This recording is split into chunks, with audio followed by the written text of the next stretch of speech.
C'est un réel plaisir d'être chez vous, mesdames et messieurs, pour parler sport. En tout cas, dans cette émission, mesdames et messieurs, nous parlerons football avec le tirage au sort de la phase de poule des compétitions africaines interclubs. Eh bien, le seul club congolais resté en lice en Coupe CAF, j'ai donc cité l'AS Auto, est désormais fixé sur ses adversaires de la phase de poule. Dans cette émission, nous y reviendrons en long et en large. Et puis... du côté de la Fédération congolaise de football, en tout cas là-bas, il y a eu réunion avec les clubs de Ligue 1 et Ligue 2, tout ça pour voir la situation de la fermeture des stades. Mesdames et messieurs, vous êtes sans le savoir que voici quasiment 2 ans, en tout cas le championnat ne se joue pas ici en République du Congo en raison bien évidemment de la fermeture des stades. Eh bien, nos deux consultants sont là, Mr Serge Désiré Kouboulokana. Serge, bonsoir et bon retour. Bonsoir Donald. Et lui c'est Bello Kisikila qui n'est plus à présenter. Bello, bonsoir. Bonsoir Donald. Mesdames et messieurs, le décor étant planté, nous allons très rapidement aller dans le développement de Sport 45. Eh bien, Rémi Ayayos Ikunga, président d'honneur de l'AS Léopard de Dolisie, a été élevé au rang de citoyen d'honneur de la ville de Dolisie. Mesdames et messieurs, dans ce document, je m'en vais vous proposer les réelles raisons qui ont fait que le conseil municipal de la ville de Dolisie, en tout cas, porte son choix sur ce monsieur qui n'est autre que Rémi Ayayos Ikunga, l'homme à la générosité débordante, le colonel-major. Mesdames et messieurs, je ne vous en dis pas plus, suivez ce document pour en savoir davantage. Je me souviens, le 4 janvier 2009, j'avais pris l'engagement de conduire l'AS Léopard vers de meilleurs horizons en inscrivant sur son tableau de chasse des trophées. Eh bien, le premier est là devant vous. Monsieur le maire, en bon soldat que vous avez bien voulu envoyer en mission. Je rentre de mission et je viens vous rendre compte du résultat. Le résultat est ce trophée qui est devant vous et que je me permets de vous remettre respectueusement en tant que premier citoyen de la ville de Dolisie. Il est de notoriété publique. Les actes de bienfaisance posés ici-bas en faveur du plus grand nombre ou de certaines organisations ne s'oublient pas de sitôt ou presque pas du tout. Le cas des conseillers municipaux de Dolisie qui s'en souviennent. Après les travaux en commission, les conseillers municipaux sont revenus en séance plénière et sont parvenus aux conclusions suivantes au terme des débats contradictoires, francs et sincères. Délibération portant élévation à la distinction de citoyen d'honneur de la ville de Dolisie de M. Rémi Ayayos Ikunga, adopté à l'unanimité. Ce plébiscite est un réel ressenti de l'histoire récente des fauves du Nyari sous Rémi Ayayos Ikunga, alors président mécène des Verts Blancs.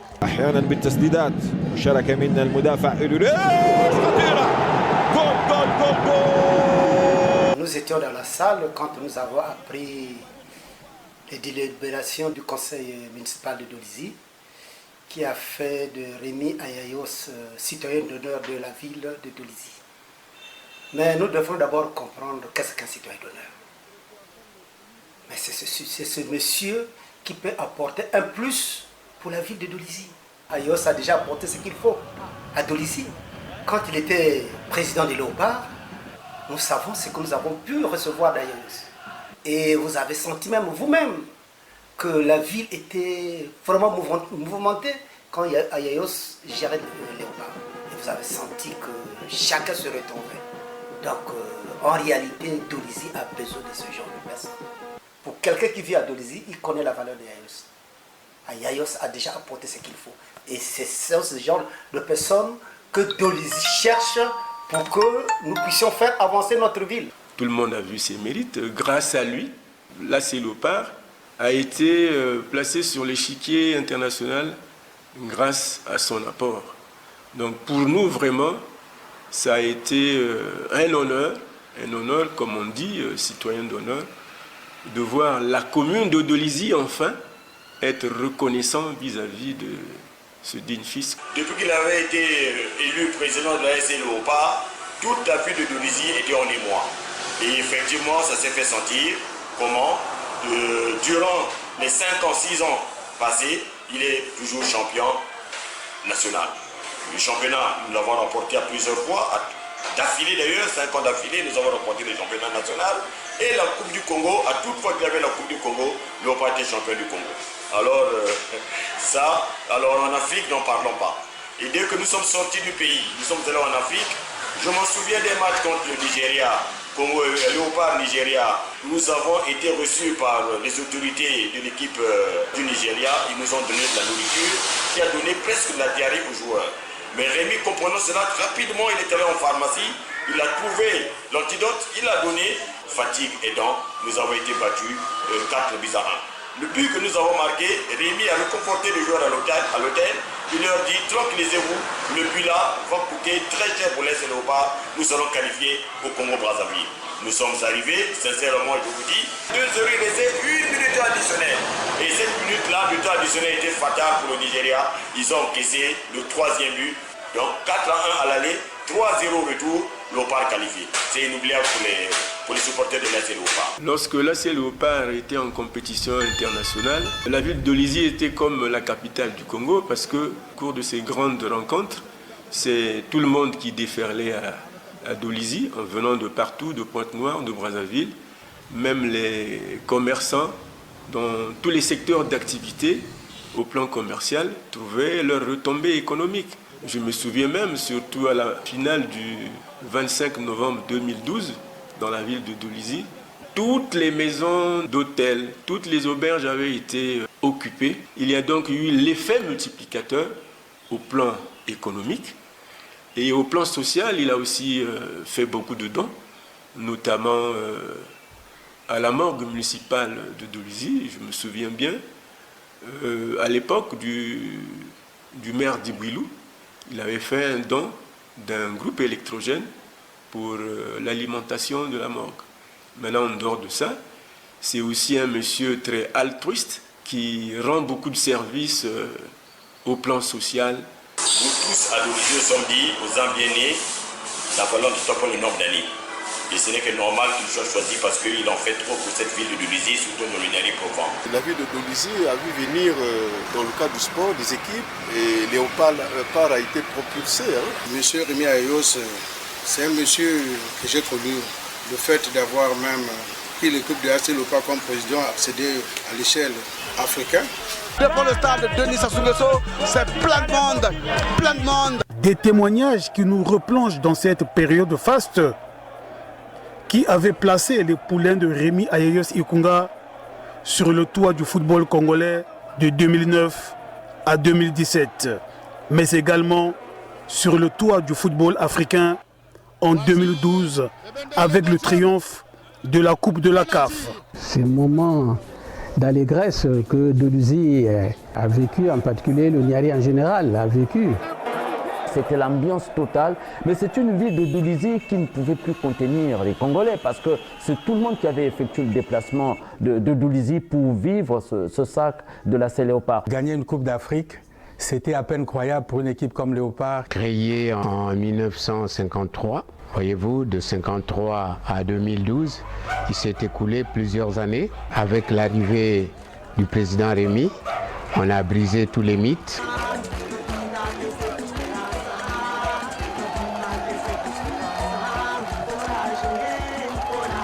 C'était un moment très émouvant.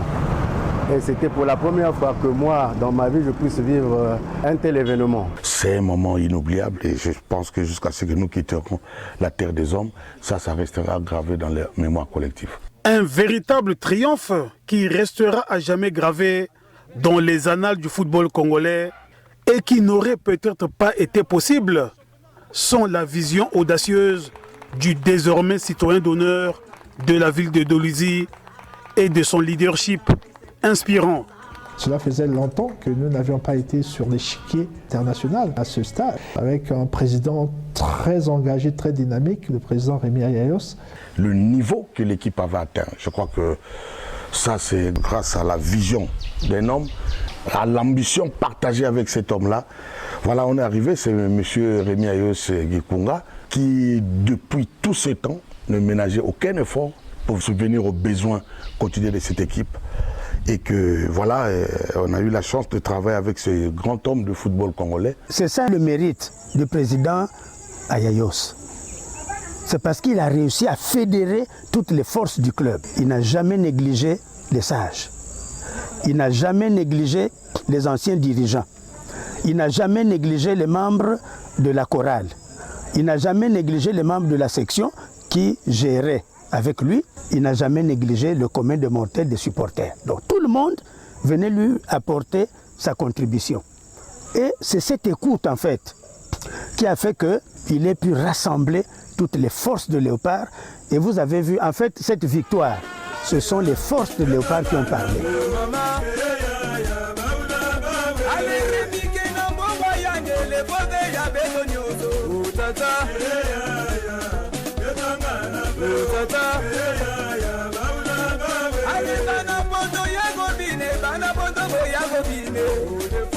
L'amour du prochain, ancré en Rémi Ayayos Ikunga, ne s'est pas seulement exprimé à Dolisie pour les léopards et le football. Voilà, le colonel-major Rémi Ayayos Ikunga élevé au rang de citoyen d'honneur de la ville de Dolisie. Alors Bello, c'est plus qu'un mérite. Hein? Oui, c'est plus qu'un mérite de voir ça de la part de Rémi Ayayos. Je pense que je ne suis pas du tout surpris. C'est la méritocratie, si je peux me le permettre. Et aujourd'hui, si on parle pas du Niari, mais de Dolisie, c'est d'abord Rémi Ayayos. Il y a eu des icônes, il y a eu des héros du côté de Dolisie. Et Léopard était Léopard, mais Léopard de Rémi, ce n'est pas le Léopard d'aujourd'hui.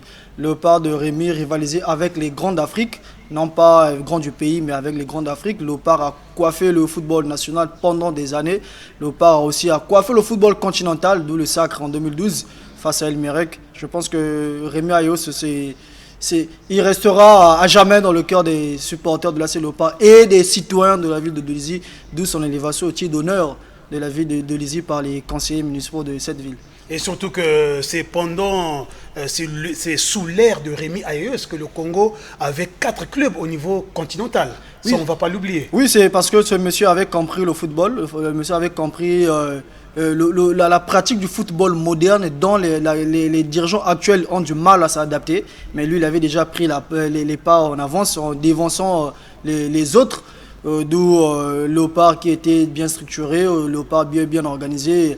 Tout le public de Dolisie parle le même langage autour de cette équipe des Fauves. Et il y avait vraiment l'amour, il y avait la sympathie, il faisait hors football, c'était un monsieur vraiment incontournable. Tout passait sûrement par lui du côté de Dolisie pour vivre. Alors, Serge Désiré Kouboulokana, le colonel-major Rémi Ayayos Ikunga, l'homme à la générosité débordante. Alors, est-ce que les conseils municipaux ont fait le bon choix? Oui, on peut tout simplement dire que cette élévation est vraiment méritée. Parce que lorsqu'on voit ce que le colonel Rémi Ayayos a eu à faire avec les Fauves du Niari, les Léopards AC, c'est vraiment énorme. Parce que déjà, vous voyez un président qui se rend au stade avec le maillot du club. Vous sentez vraiment qu'il avait de l'amour pour cette équipe. Et ce qu'il a eu à faire aujourd'hui, si les Léopards ont su avoir de la valeur sur le plan international comme national, c'est grâce au travail que Rémi Ayayos a eu à battre pendant des années. On a tous vu lorsqu'il a commencé, certes qu'au départ c'était un peu difficile et compliqué pour lui. C'est ça la compétition africaine. Évidemment, au départ c'était un peu difficile. Il fallait d'abord trébucher. Tout à fait. Il n'a pas baissé les bras, il a persisté et au final ça a payé. Donc on dira tout simplement que cette élévation est vraiment très méritée pour le colonel Rémi Ayayos. Voilà en tout cas toutes nos congratulations au colonel-major Rémi Ayayos Ikunga. Mesdames et messieurs, nous allons partir du côté de la Fédération congolaise de football où son président Jean-Guy Blaise Mayolas a reçu en audience Mohamed Magasuba. Lui, c'est un expert CAF et FIFA. En tout cas, je ne vous en dis pas plus, je vous propose plutôt de suivre cet élément. Là, vous aurez tout d'abord lui-même l'hôte du président de la FECOFOOT et tout juste après, lui-même, celui dont on est venu visiter, hein, donc lui, Jean-Guy Blaise Mayolas, prendre la parole pour la circonstance. Suivez. C'est vraiment un réel plaisir pour moi de me retrouver ici au Congo avec l'enthousiasme, la ferveur, surtout la chaleur des années qui a revalu à Minabé. Il va falloir que je commence la répétition en remerciant le président de la Fédération de football, partant la Fédération de football, la direction publique, pour ce accueil chaleureux.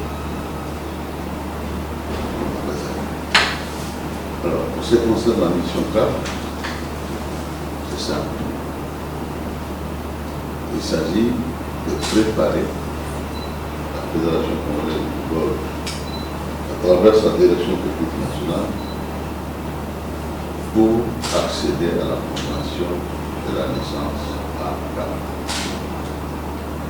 Parce qu'il y a un certain nombre de critères qu'il faut respecter pour pouvoir avoir accès à cette formation.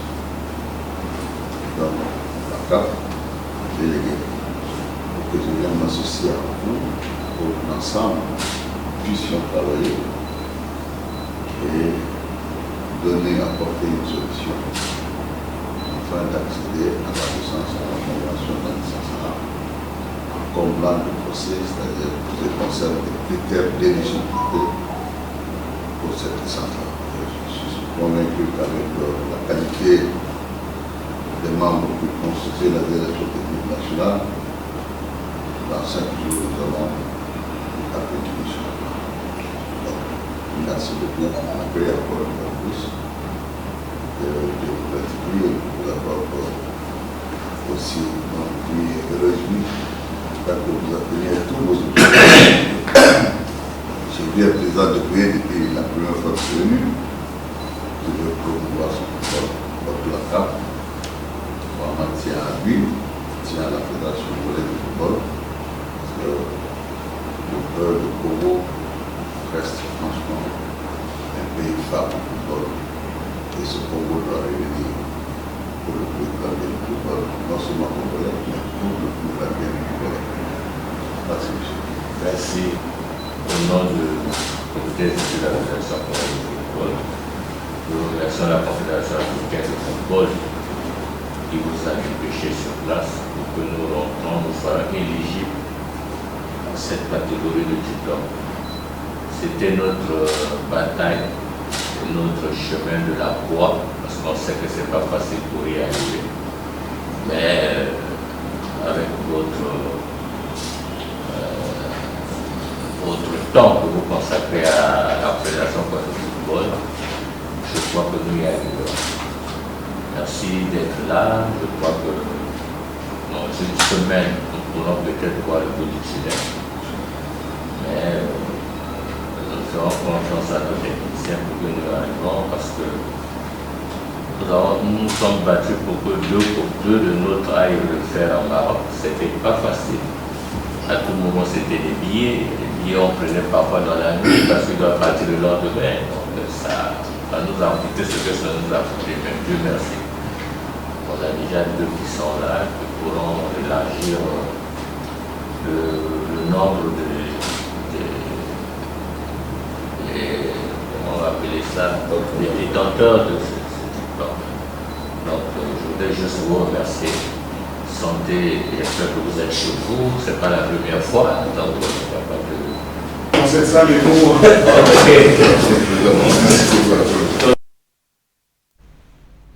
Voilà, mesdames et messieurs, eh bien, comme nous sommes la Fédération congolaise de football, restons-y. Cette fois-ci pour parler de la réunion tripartite entre la Fédération congolaise de football, la Linafoot et les clubs de Ligue 1 et Ligue 2. En tout cas, au menu, bien évidemment, de ces retrouvailles, le démarrage du championnat national, démarrage qui a du mal à s'effectuer puisque, en tout cas, Bello, les stades sont encore fermés. Oui, Donald, c'est triste. Jusqu'à présent, nous sommes au mois de novembre. Nous revenons encore sur les mêmes faits, les mêmes histoires, la fermeture des stades. On se pose la question, est-ce que nous sommes vraiment des Congolais ou bien nous essayons d'être des Congolais, ou puisque au moment où il y a un calendrier, il y a des équipes qui s'entraînent, tout est fait prêt du côté de l'organe technique qui est la Fédération congolaise de football, mais les stades restent fermés par le ministère des Sports ou avec des questions entre guillemets, si on peut les ouvrir aujourd'hui. C'est que, puisque lors de la dernière rencontre entre le président de la Fédération congolaise de football et les clubs, le président de la Fédération congolaise de football l'a rappelé au club que parmi les raisons évoquées par le directeur de cabinet du ministère des Sports, je cite M. Edi Makai, c'est les trucages des matchs, la corruption des arbitres. D'où je me pose des questions, est-ce que c'est vraiment à la fédération de répondre à ces questions? Est-ce que c'est la fédération qui pousse les arbitres à corrompre, à détruire les matchs? Ça, je ne pense pas. Et de deux, je pense que parmi les personnes citées sous l'effet de l'histoire des audios, on les connaît tous aujourd'hui, ont été suspendus. Parmi les concernés, il y a un agent de la fédération qui n'est plus aujourd'hui sanctionné par la commission d'éthique de la Fédération congolaise de football et sanctionné également par la commission de discipline de la FIFA. Et on ne peut pas encore revenir sur ça. Reposons encore ces questions à la Fédération pour savoir, pour essayer d'expliquer au ministère pourquoi et encore, comment faire pour éradiquer ça. C'est pas la Fédération de répondre à toutes ces questions. Ces questions ont été répondues. On croyait qu'au niveau de la justice, cette affaire avait été déjà, on avait statué là-dessus. Il y a même des gens qui ont eu affaire à la prison à propos. Exactement. C'est là où le bas blesse, au moment où tout était déjà réglé. Mais le ministère des Sports revient encore sur ces faits. C'est la question dont je me pose, que cherchent réellement les ministères des Sports. C'est là où je ne comprends pas personnellement s'ils veulent bien la relance du football sur le plan national, puisque l'ouverture de la saison s'est effectuée dernièrement du côté du cabinet, du cabinet du ministère des Sports. Mais est-ce que le football qui est considéré comme le sport roi a été vraiment à l'ordre du jour? Si la saison sportive a été ouverte à tout le monde, donc laissez-le ouvrir les stades, laissez le championnat démarrer normalement, puisque les athlètes ont longtemps attendu à la maison, plus d'une année déjà. Ah oui. Quasiment 2 ans.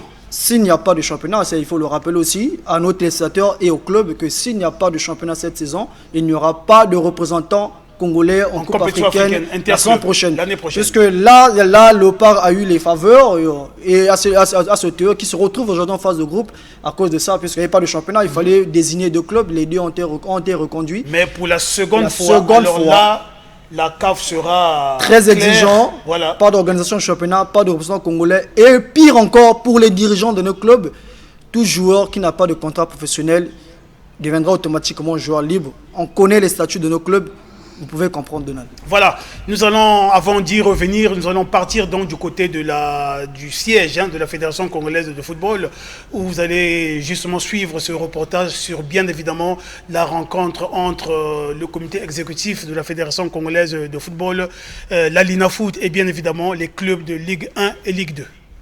Eddie Chadli qui laisse pour Bassi Lobassi. Lobassi qui cherche le coup Bama, non.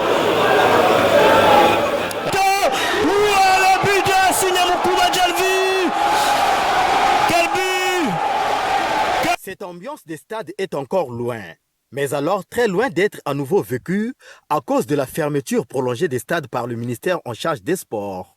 Cette problématique a fait l'objet des retrouvailles mercredi 29 octobre 2025 entre le comité exécutif de la Fédération congolaise de football, représenté par son président Jean-Guy Blaise Mayoulas, et les dirigeants des clubs de Ligue 1 et Ligue 2. Les 2 parties ont échangé sur les voies et moyens de relancer le championnat national. C'est donc une rencontre qui visait à harmoniser les positions sur les conditions de reprise, notamment la question de l'indisponibilité des stades, ainsi que la coordination entre la fédération et le ministère en charge des sports. L'attention en tant que secrétaire général dirigeant, il faut savoir que si on fait une année, les joueurs qui n'ont pas de contrat professionnel sont libres. Il faut déjà retenir ça. Tous les joueurs qui sont à gauche et à droite là seront libres. On va les qualifier à gauche et à droite sans document. Ils seront libres. En dehors des joueurs qui ont des contrats professionnels. légalisés. Mais les autres qui n'ont pas de contrat, mes chers frères, ça sera des joueurs libres. Le dernier championnat a pris fin quand? Juin 2024. On est en 2025. Donc vous-même faites les calculs. Donc si on veut rattraper la situation, il faut qu'on la rattrape maintenant. Mais si on rentre en 2025, c'est pas la peine. 2026, c'est pas la peine. Il faut la rattraper maintenant pour que les gens ne perdent pas leurs joueurs. Et surtout, ceux qui n'ont pas de contrat, faites un effort de régulariser la situation en faisant signer des contrats aux joueurs. Parce que sinon, vous allez les perdre. Championnats nationaux, Ligue 1 et Ligue 2. Telle est la résolution qui a été prise au terme de ces assises.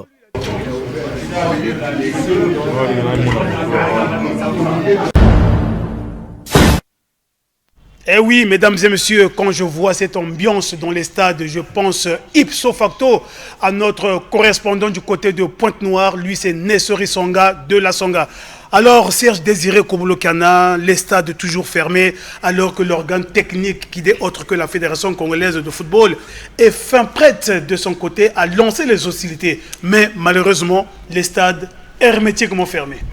Évidemment, c'est comme on vient de le suivre tout à l'heure. Déjà, à entendre que jusqu'à ce jour, les stades sont toujours fermés, c'est vraiment triste pour le football congolais. Parce qu'aujourd'hui, c'est comme le président Guy Blaise Mayolas vient de le dire tout à l'heure. Déjà, à compter à partir de l'année prochaine, tous les joueurs qui sont aujourd'hui dans les clubs seront des joueurs c'est la libres. conséquence. Évidemment. Et là, ça va vraiment beaucoup jouer sur tous les clubs. Parce qu'aujourd'hui, si on n'ouvre pas les stades et que le championnat puisse reprendre comme cela a été dans le passé, ça va vraiment jouer grand même au niveau international. C'est comme ce que Bello vient de le dire tout à l'heure.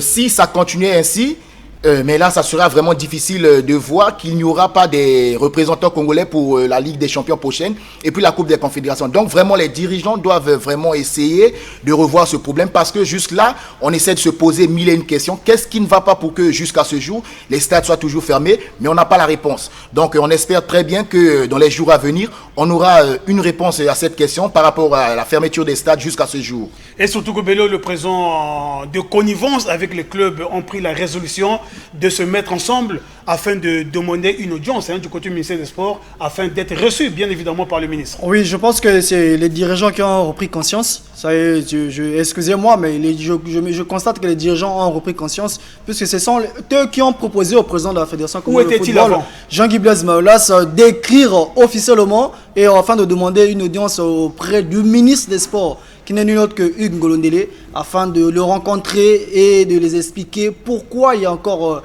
c'est la fermeture des stades persiste-t-il au niveau national. Seront-ils reçus? Je pense que, autant que père de famille, un vrai bon tout, Hugues Ngolondele, qui est quand même un cadre, va les recevoir et les écouter. Et s'il y a à dire, il va les expliquer. Mais je pense que ça sera peut-être le départ pour l'ouverture des stades. Parce que cette année, quand même, est déclaré de la jeunesse et le chef de l'État qui fait du sport le vecteur d'unité et de cohésion sociale pour les jeunes. On va pas garder les stades fermés jusqu'en 2026. Je pense que cela ne va pas arriver.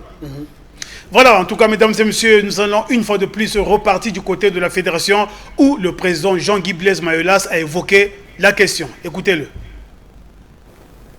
Vous êtes l'émanation, c'est vous qui faites une fédération. C'est vous, les clubs. Il faut qu'on soit ensemble. Qu'on réfléchisse ensemble, qu'est-ce qu'il faut faire. Dans le sens que,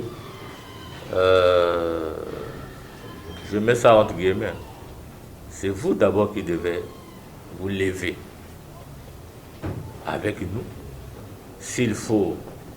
Parce que les échanges des lettres là, on est peut-être à la 5e ou 6e lettre.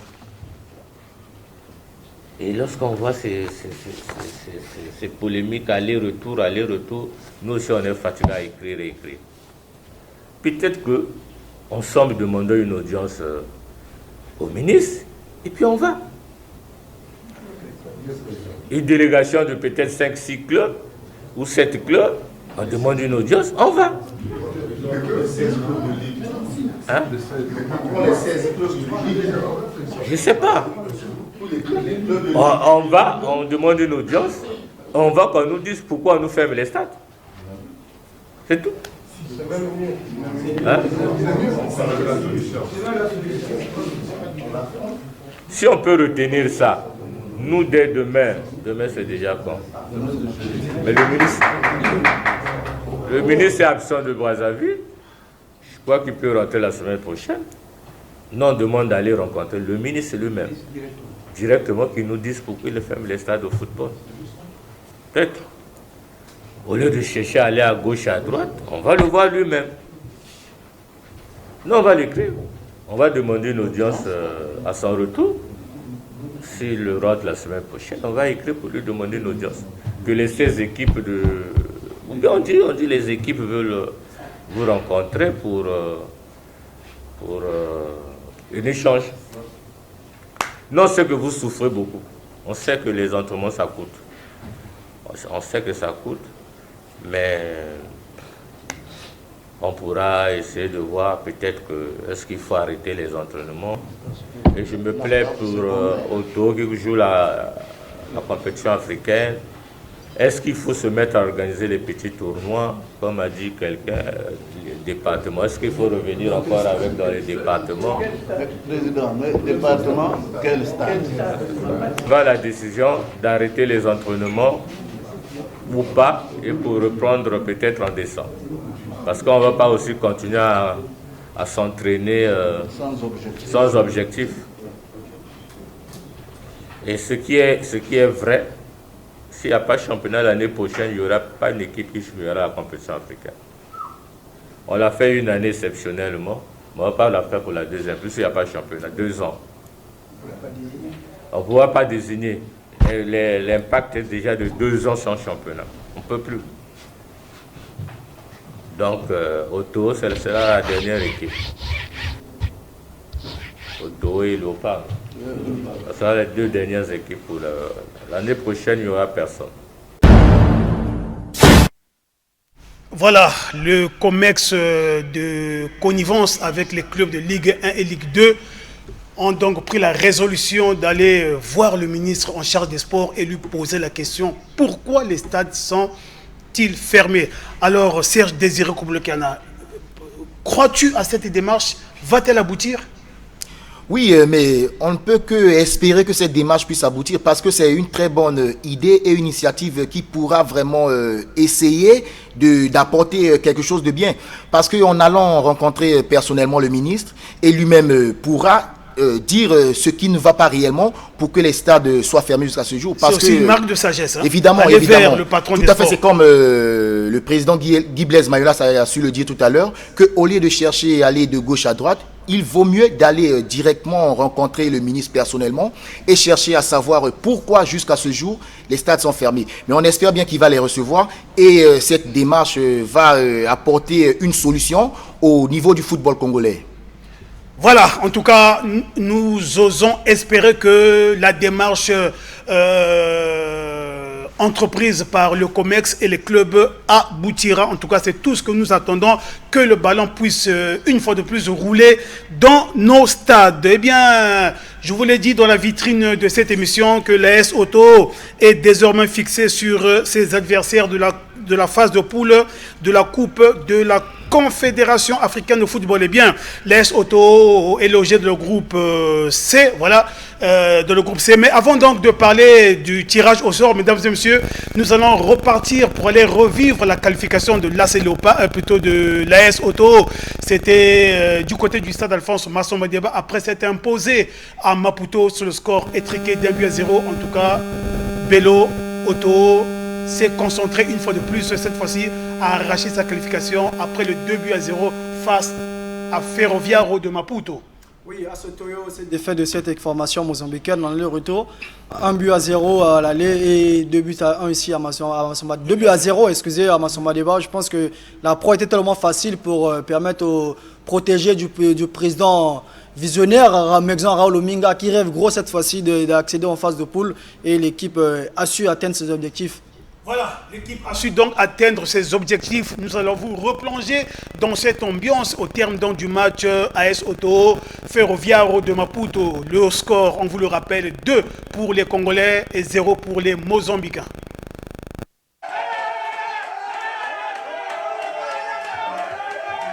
AS Otoo a tiré son épingle de jeu face au Ferroviario de Maputo en s'imposant par un score de 2-0 en ce match retour du deuxième tour préliminaire de la Coupe africaine de la Confédération.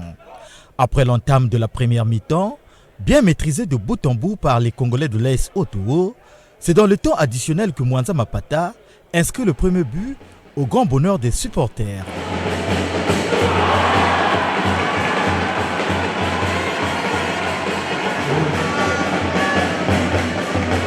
De retour des vestiaires, le match semble équilibré au regard des systèmes de jeu déployés par les deux équipes. L'AS Otoo fait le break en inscrivant le second but du match par l'entremise d'Atipo Conté.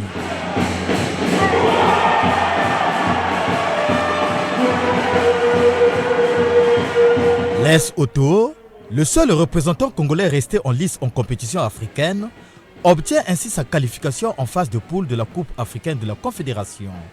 Et l'entraîneur Sekou Sek rassure que les objectifs restent les mêmes, même si le championnat national Ligue 1 tarde à démarrer. Moi, j'aurais directement voir mes dirigeants, essayer de faire un planning qui va nous permettre d'avoir la compétition. Pour le démarrage du championnat, je pense que les dirigeants vont avoir un terrain d'entente et essayer de mettre le pays devant. Et moi, j'accuse personne. Moi, je ne sais pas quel est le fond du problème. En tout cas, mon seul souci, c'est d'avoir une équipe compétitive capable de dignement représenter le pays. En entendant le tirage au sort de la phase de poule de cette Coupe de la Confédération africaine de football par la CAF, l'AS Otoo continue de savourer sa qualification obtenue de la plus belle manière.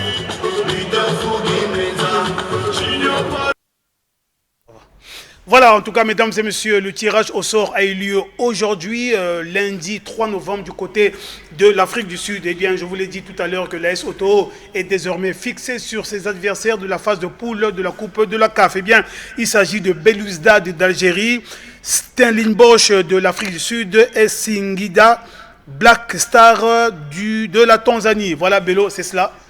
Oui, rapidement, le tirage complet de ces différents groupes. D'abord, rapidement, où nous retrouvons le groupe A avec l'USM Alger. D'abord, le groupe A du côté de la régie.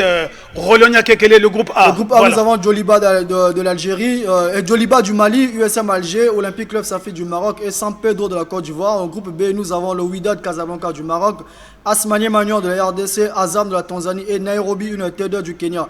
Le groupe C, nous avons le CR Belouizdad de Stellenbosch d'Afrique du Sud. Le groupe C. l'AS Otoo et le Singida Black Star de la Tanzanie. C'est le groupe qui nous concerne également. Et le groupe D, enfin, nous avons le Zamalek, le Al Masry, un derby égyptien est déjà promis. Ah oui, le Kaizer Chiefs et le Zesco United de la Zambie. Et en Ligue des Champions également, il y a eu tirage. Oui, exactement, en Ligue des Champions avec le groupe A où il y a du lourd vraiment. Le groupe A, nous retrouvons les Marocains de RS Berkane, Pyramide d'Égypte, tenant du titre. River United de Nigeria, le Port d'Enamos de la Zambie et un Congolais, Ismaël Ankobo. Le groupe B, nous avons le Al Ali d'Égypte, le Young Africa de la Tanzanie, l'Asfar du Maroc, la GS Kabylie de l'Algérie. Et le groupe C, nous avons le Mamelodi Sundowns d'Afrique du Sud, le Al Hilal Omdurman du Soudan, le Mouloudia Club d'Alger de l'Algérie et le FC Santoula Lupopo de la RDC. Enfin, le groupe D, nous avons l'Espérance de Tunis, le Simba Sporting Club de la Tanzanie, le Petro Atlético de Luanda et le Stade malien de Bamako. De Bamako, alors Serge Désiré Kouboulokana, le secret de la phase de poule, gagner tous ses matchs à domicile et aller limiter les dégâts à l'extérieur. Tout à fait, on a su voir l'exploit que l'AS Otoo a eu à faire lors de leur dernière journée des qualifications. Ils ont su s'imposer à l'extérieur comme à domicile. On espère qu'ils vont tenir cette même dynamique pendant les matchs des phases de poule. Et on espère qu'ils vont aussi essayer de pouvoir s'en passer du Belouizdad de l'Algérie, qui est un peu le club le plus compliqué de ce groupe. Mais on pense très bien qu'ils pourront mieux faire avec ce qu'ils ont eu à montrer pendant les phases de qualification. Alors, Bello? Moi, je pense que c'est un tirage équilibré pour les Kali Otoko. Pourquoi? Parce que si vous voyez de ce groupe, déjà, il y a aussi un novice qui est là, le Singida Black Star de la Tanzanie. De la Tanzanie, oui. Qui est là pour la première fois. Il y a Stellenbosch d'Afrique du Sud qui sera sa deuxième participation avant d'avoir participé l'année dernière en phase de groupe également. Et l'AS Auto qui connaît bien cette compétition, qui revient après avoir échoué 5 fois en Ligue des Champions africaine. Cette fois-ci, l'équipe aura du lourd face à Belouizdad de l'Algérie qui part quand même là, qui part largement favori dans ce groupe. Mais Auto aura sa place parce que lorsque vous voyez là, le comportement des Tanzaniens de Singida Black Star qui est bien organisé et très bien structuré aussi, et des Sud-Africains de Stellenbosch qui ne jouent pas dans un stade plein à craquer, c'est quasiment dans un stade vide où les Sud-Africains de Stellenbosch jouent souvent. Mais OTE, il y a un problème qui va se passer. Est-ce que OTE aura l'opportunité de recevoir ces matchs à domicile, tout en sachant que le stade de Massouma Deba avait une homologation provisoire lors de la phase préliminaire, mais là nous sommes en phase de poule. Cette homologation ne sera-t-elle pas prolongée? Non, c'est fini. Il faut que la fédération écrive à la CAF afin que la CAF envoie des experts venir inspecter une fois de plus le stade Massouma Deba pour une homologation. Mais là où il y a un couac, c'est que le stade Massouma Deba est entre les mains du ministère des Sports, puisque le stade est bloqué. Il faudrait la remettre encore à la Fédération congolaise de football pour permettre aux experts de la CAF de venir inspecter. Sinon pas, OTE devrait aller voir dans d'autres cieux pour jouer ces matchs. Mais nous souhaiterons, étant Congolais, nous voulons bien voir OTE jouer ces matchs à domicile, puisque dans ce genre à cette étape de la compétition, il est obligatoire au moins de s'imposer à domicile si vous voulez aller plus loin. Voilà, ça serait donc l'idéal, mesdames et messieurs, que Auto joue ses matchs à domicile afin de bénéficier du coup de pouce du 12e homme qui n'est autre que le public. Parlons à présent judo, mesdames et messieurs, pour dire que le président de la Fédération congolaise de judo et discipline associée séjourne présentement en France. En tout cas, là-bas, Nel Francis Atta Asiokara a répondu à l'invitation du club Havre Athlétique, club section judo et de la Ligue de Normandie de judo. En tout cas, mesdames et messieurs, je ne vous en dis pas plus. Suivez plutôt ce reportage, ce commentaire des frères Ntika Sumba pour en savoir davantage. La Fédération congolaise de judo et discipline associée a échangé avec les responsables du Havre Athlétique Club, section judo, ainsi qu'avec les dirigeants de la Ligue de judo de Normandie. La Fédération congolaise de judo et discipline associée cherche activement à tisser des partenariats solides avec les structures du judo français en général et celles de Normandie en particulier. Grâce au management du président Nel Francis Atta, ce rapprochement vise notamment à bénéficier d'une expertise technique avec en filigrane la formation d'entraîneurs, des arbitres et d'examinateurs, favoriser la récupération de matériel tel que tatami, kimono, protection et équipements pédagogiques. Ainsi, le Congo recevra du matériel encore en bon état, ce qui constitue un soutien précieux pour le développement du judo national. Jean-Manuel Drey, je suis le président de la Ligue de Normandie de judo, donc un organisme qui dépend de la Fédération française de judo. Voilà. Et donc nous venons nous rencontrer avec le président de la Fédération Congo-Brazzaville de judo pour évoquer une possibilité de coopération visant à permettre le développement du judo sur le Congo, Brazzaville. Les premiers points que nous avons évoqués, c'est la formation pour l'organisation des passages de grades et formation des athlètes pour passer des grades, mais également le kata, les aspects compétition.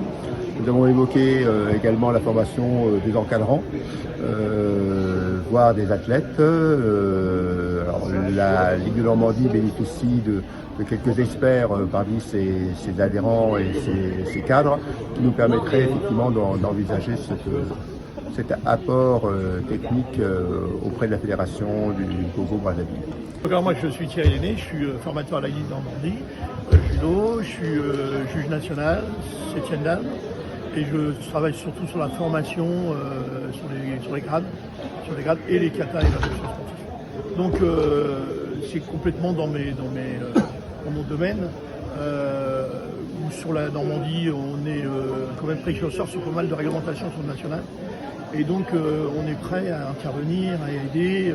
En plus, je connais quand même un petit peu le judo congolais, ayant eu des élèves congolais, dont un qui est en France et qui est de niveau national, international. Donc je connais un petit peu les difficultés que vous avez, vous. Et je pense qu'un partenariat, ce serait bien pour vous et pour nous. parce que l'intérêt, c'est le judo. Et de répondre aux maximes de Jigoro Kano. Et donc, ce sera vraiment un très grand plaisir de venir une année. Voilà, je vous remercie. Comme on le constate, cette rencontre tripartite illustre parfaitement le rôle social et diplomatique du sport. Enel Francis Atta Asiokara l'a su bien compris, voilà pourquoi il multiplie les contacts au niveau de l'Hexagone, question de vouloir moderniser la pratique du judo en République du Congo.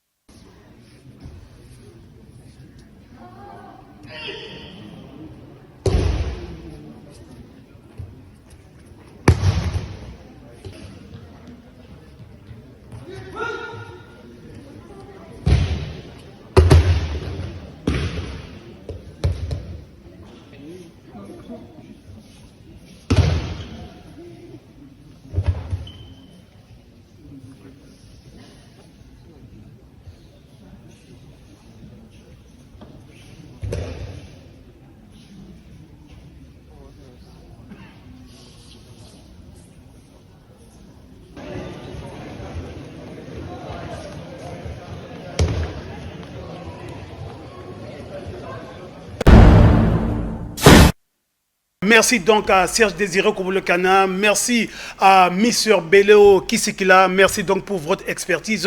Mesdames et messieurs, étaient donc derrière cette caméra Henri Mavambou. Du côté de la régie son, lui c'est Benny Massomba et à la régie finale, la régie principale, Roland Nyakekele. Quant à moi, je vous dis au revoir et je n'oublie surtout pas notre correspondant là-bas du côté de Pointe-Noire. J'ai cité Nessor Isonga de la Songa, toujours fidèle à Sport 45. Mesdames et messieurs, d'ici là, portez-vous bien. On est ensemble.